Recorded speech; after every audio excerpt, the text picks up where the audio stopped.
유명한 진리의 심리학자인 마틴 실리그마라고 하는 분이 패밀리 서클이라고 하는 아주 유명한 책을 써서 많은 사람에게 깊은 감동을 주었습니다. 이 책의 주제는 뭐냐면 삶을 우울하고 비관적으로 살아가는 사람들의 공통점을 들어 말하고 있습니다.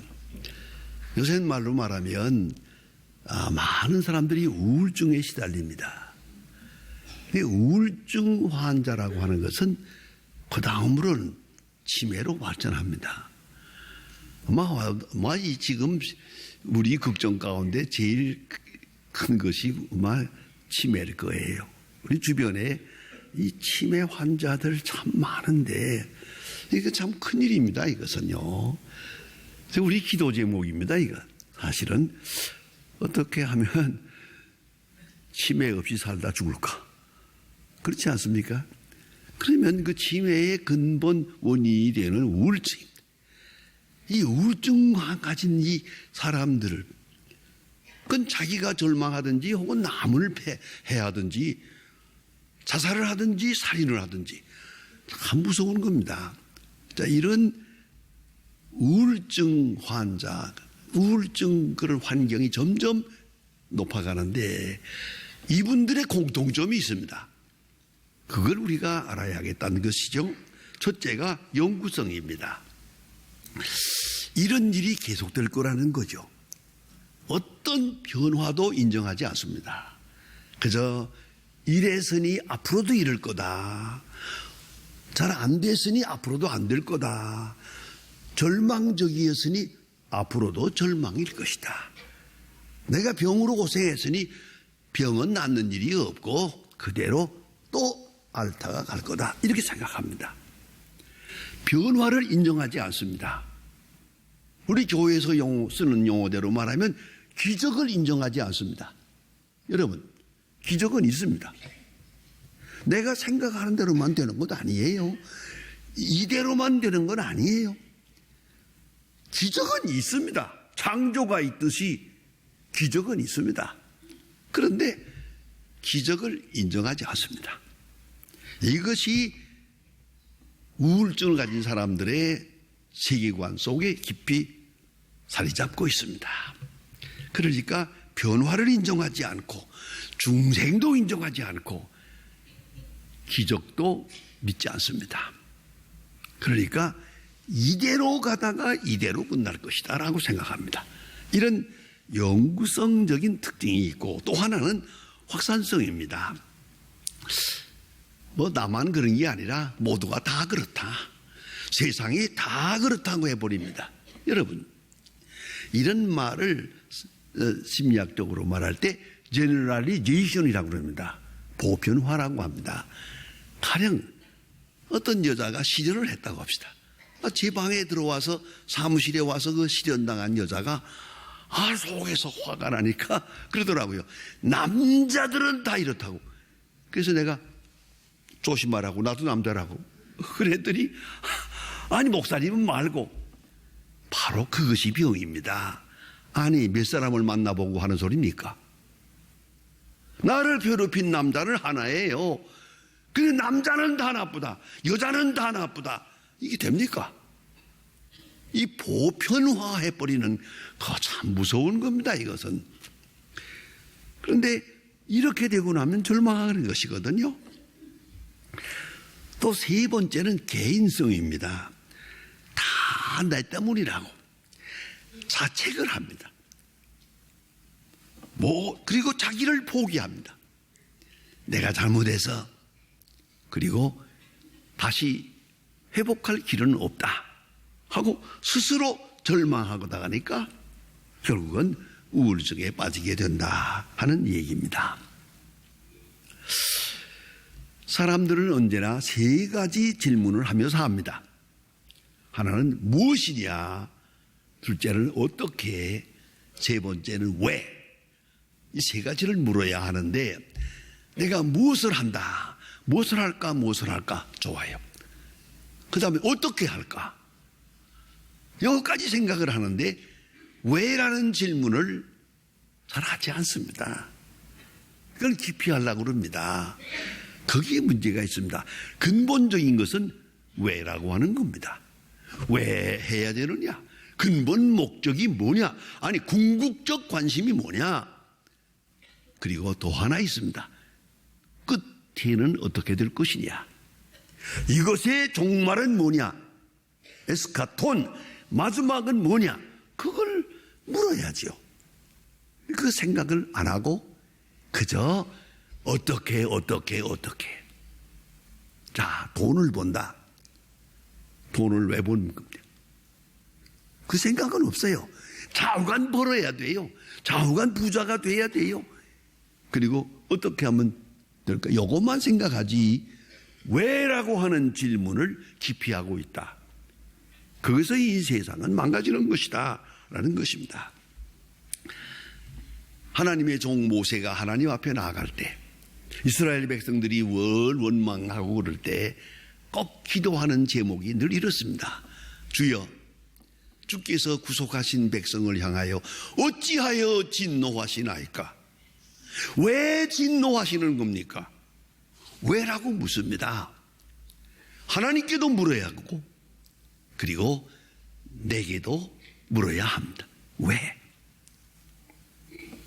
오늘 본문 말씀 가운데 보면 나면서부터 장님이 된 사람이 여기에 있습니다. 나면서부터 장님이 되어서 일생 동안 벌써 40세가 넘었는데 지금까지 그냥 얻어먹으며 거린으로 이렇게 살아간 비참한 사람입니다. 이 사람이 여기에 있습니다.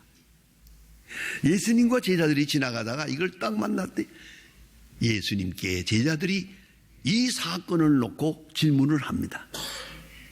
이 사람이 맹인으로 태어난 것이 부모의 죄입니까? 본인의 죄입니까? 라고 물어봅니다.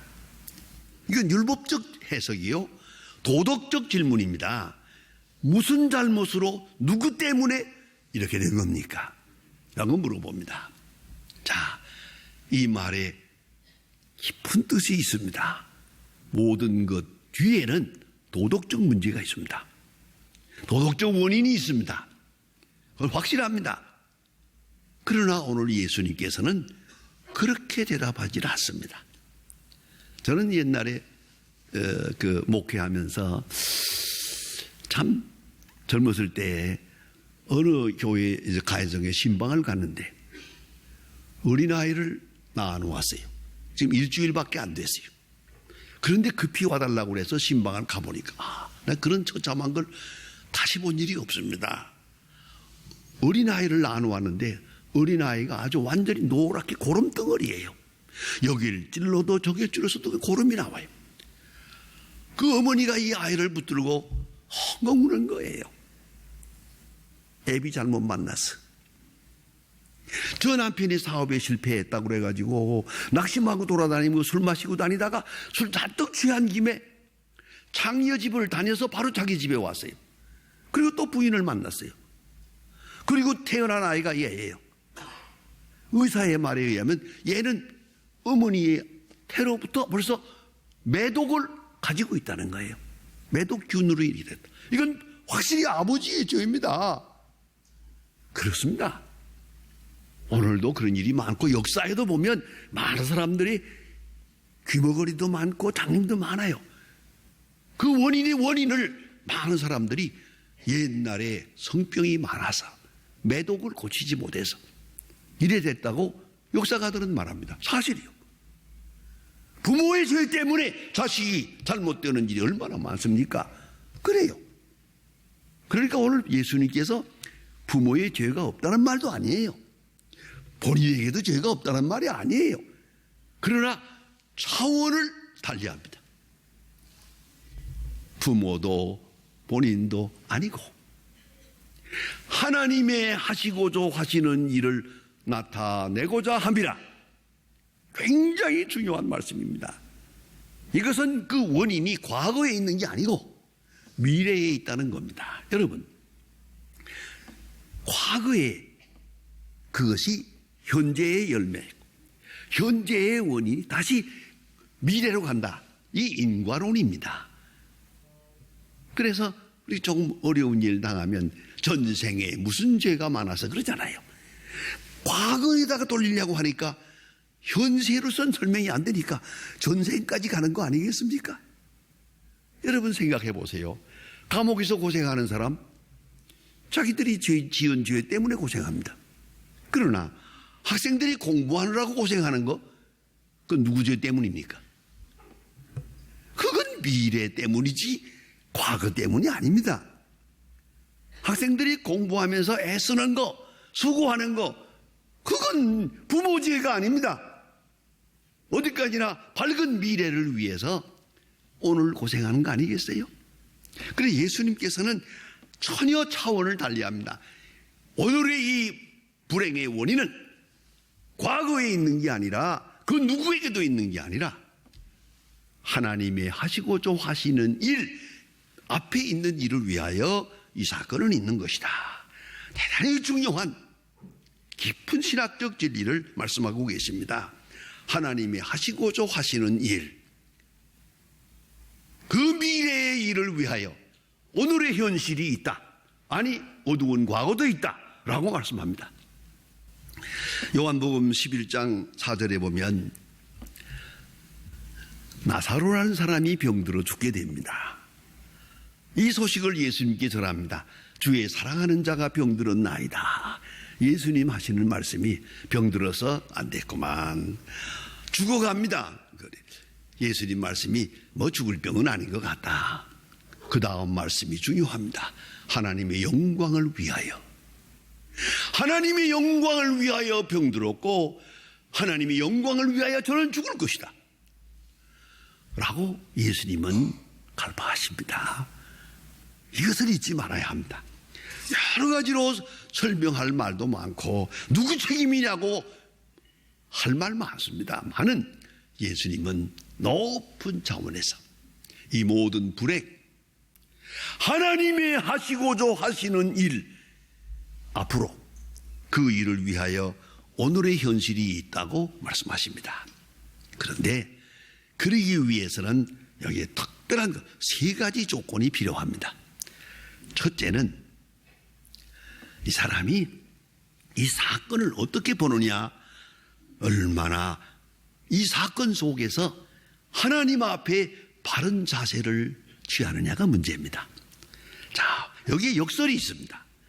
우리들은 생각할 때 하나님이 하시는 일, 하나님의 영광 하면은 즉 생각하기를 성공을 생각합니다.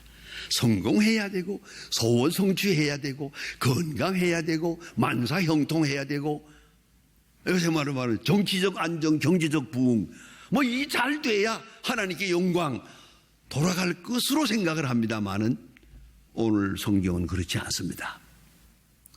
오히려 큰 불행 속에서 자기를 부인하게 되거든요.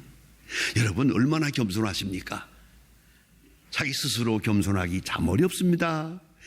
겸손하게 돼야 겸손하더만요. 또 자기를 완전히 부정해야 되는데 예수님 말씀이 내 제자가 되려면 자기를 부인하고 자기 십자가를 지고 나를 따르라 그랬는데 자기를 셀프 데나이, 자기를 부인한다. 그 내가 할 수 있는 일입니까? 그거 잘 안 됩니다. 겸손하려고 해도 안 됩니다. 깨끗이 비우려고 해도 잘 비워지질 않습니다. 이 비우고 겸손하고 깨끗이 백지로 돌아간 그 마음은요, 하나님이 주시는 은총적 계획입니다.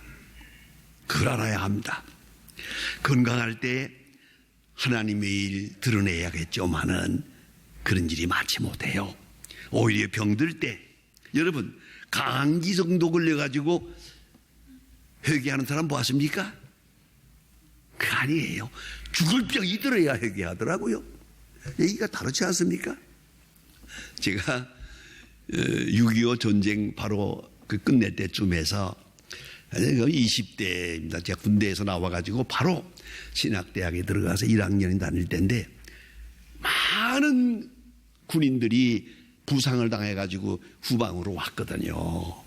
대구 27육군 병원에서 제가 십자가 배지를 달고 군목이 모자라서 제가 보조 군목을 했습니다. 신학교 1학년 때.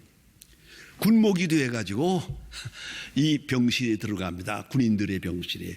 여기 저기 가보니까 이쪽 병실에 가니까요, 부상을 적게 당한 사람들이 있어요. 손 좀 다치고 발 좀 다치고 뭐 조금만 다친 사람들, 약하게 부상된 사람들이, 군인들이 있는데, 아이고 그 방에 들어가면 난장판입니다. 술 먹고 도박하고 싸우고 뭐, 이게 도대체가 병실이라고 볼 수가 없을 만큼 시끄럽더라고요. 그 방에 들어가기가 싫어요. 이쪽 병동은요, 중환자예요. 아주 죽기 직전에 있는 사람들이에요. 이 방에 들어가면 얼마나 조용하고 경건한지요. 제가 아직 신학교 1학년 학생인데 목사도 아니지만, 그런데도 제 손을 잡고 목사님 기도해 주세요, 목사님 성경 읽어 주세요. 저 손을 놓고 밤새 놓질 않습니다. 한 사람 한 사람 붙들고 이렇게 위로하며 기도했던 그런 때가 있었습니다. 그때 제가 중요한 진리를 깨달았습니다. 조금 고난당해가지고는 안 되겠구만. 그저 죽기 직전까지 가야 사람은 제대로 회개도 하고 겸손해지고 진실해지는 것을 볼 수가 있었습니다. 오늘도 보면요, 형통하는 날에 된 게 아닙니다. 가장 어려울 때, 절망적일 때, 오늘 성경은 이렇게 가르칩니다. 나면서부터 장림. 이건 구제불능입니다. 이제는 이대로 살다 이대로 죽을 거예요.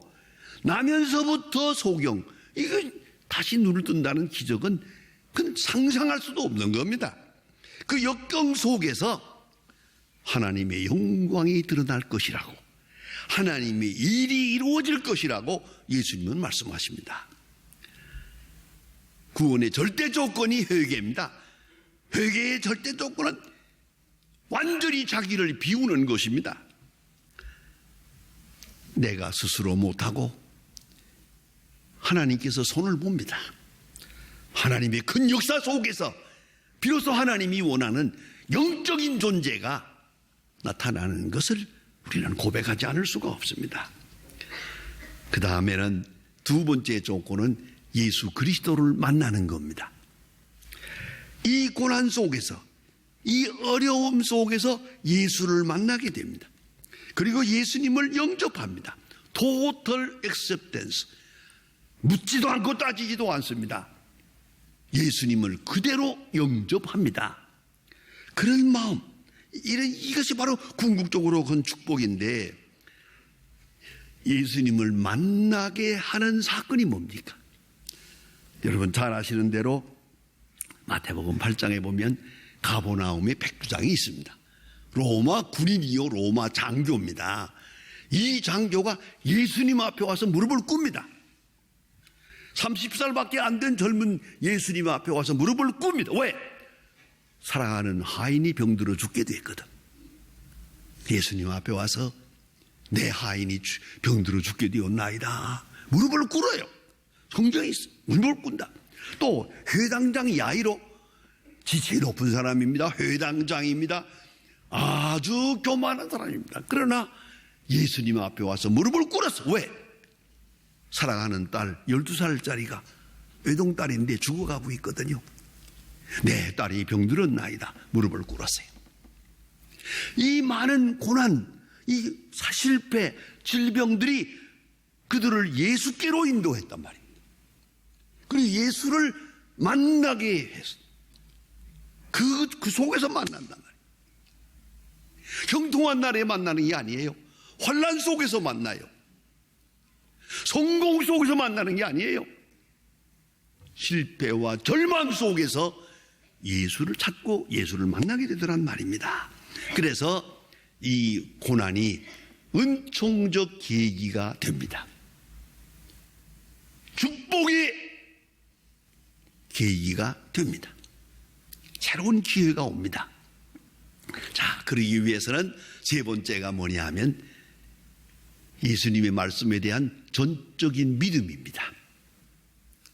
묻지도 말고 따지지도 말고 예수님의 말씀을 그대로 받고 그대로 순종하는 깨끗한 믿음이 필요합니다. 오늘 성경 말씀을 자세히 보면 여기에 나타나지 않은 사건도 있습니다. 그게 뭐냐면 제자들이 이 맹인을 앞에 놓고 시비를 벌이잖아요. 부모 죄입니까? 본인의 죄입니까? 예수님 이렇게 물어보잖아요. 맹인은 남보다 더 청각이 예민합니다. 다 들었을 겁니다.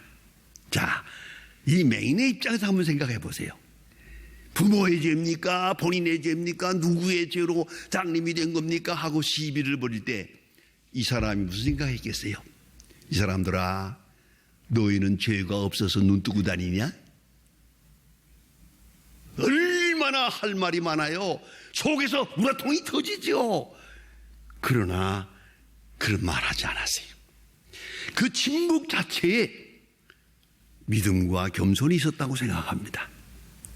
그런 시비를 벌이는 동안에도 사람은 아무 말이 없습니다. 그러다가 예수님께서 그 참 이상하게 이적을 행하는 중에도 이상한 처방을 냈어요. 땅에다가 침을 뱉어서 침을 흙에다 이겨가지고 그 진흙을 갖다가 눈에다 발랐어요. 저는 생각합니다. 아니, 먼지만 들어가도 눈이 아픈데, 아니, 장애인의 눈은 눈이 아닌가요? 어디다가 진흙을 이어가지고 눈에다 발라요. 이건 말이 아니죠. 이걸 참고 견뎠다는 건 그거 굉장합니다. 그거요. 굉장한 믿음이요, 겸손입니다. 그리고 예수님 조용히 말씀하십니다. 실로암 못에 가서 씻으라. 그리하면 눈 뜬다는 말이 없어요. 그냥 실로암 못에 가서 씻어라. 그것뿐입니다. 이 사람이 지팽이를 짚고 실로암까지 갑니다. 오리길입니다. 아마도 이 사람이 이렇게 걸어가면은 1시간 반 이상 가야 됩니다. 지팽이를 짚고 어정어정 혼자서 실로암까지 가면서 무슨 생각을 했겠습니까? 한번 짐작해 보십시다. 오늘 참 일진사났구만.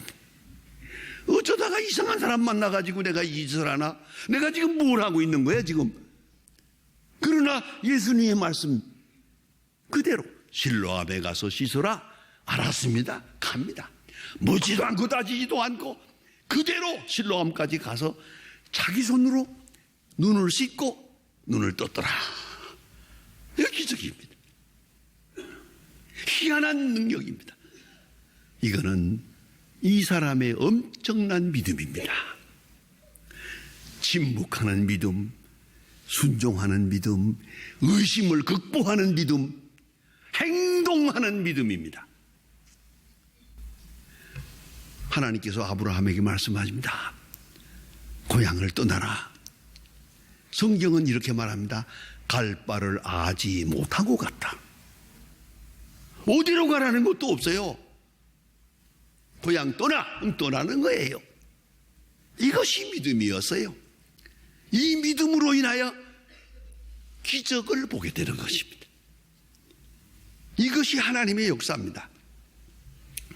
그리고 그 다음에 이 눈뜬 사람이 예수님을 만났을 때 그가 예수를 만나본 일이 없으니까 누군지 모르거든요. 그때 그가 하는 말입니다.